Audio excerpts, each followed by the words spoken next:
Okay, so now for question 5 and question 6, we are going to take a look at the perfect cubes. So ask yourself, do you know these factoring? A cube plus b cube.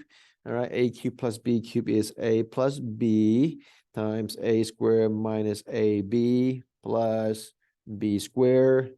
And then a cube minus b cube is a minus b, a squared plus ab plus b squared. All right. If you don't have these two, I would suggest you to write down a few times, space out the time when you practice writing these, so that you can double check your memory and see if you really retain them well. So if you look at this, we actually have a pair of perfect cubes.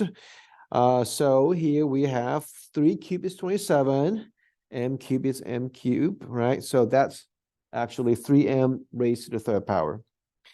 Now, I purposely put down 64 right here because I want to make sure that you can see 64 as 4 cubed, not 8 square, or worse, 8 cubed. Because a lot of people, when they look at 64, their gut instinct is to think about 8, which is understandable, but it's also 4 to the third power.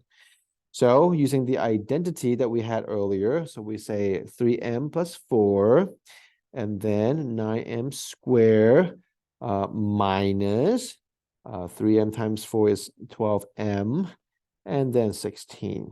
Okay, so if you have that, then you are good to go. Okay, so again, the key thing about getting it right is just how well you retain these. Okay, how well do you retain these? Next up, number 6. Number 6 is also a little bit challenging because there's a 4 right there. You're like, wait, hold on, that's not a perfect cube. 32 is not a perfect cube. What are we doing here, right? But what are they? They are multiples of 4.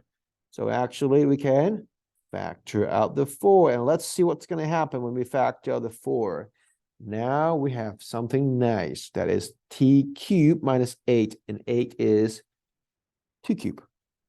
So now the 4 stays there because we factored out the 4. The 4 should not disappear.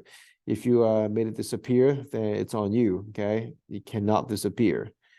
And then you have t squared plus 2t, and then plus 4, okay? So again, you just use the factor right there, and all should be good, okay? So, yeah, so make sure you know the identities.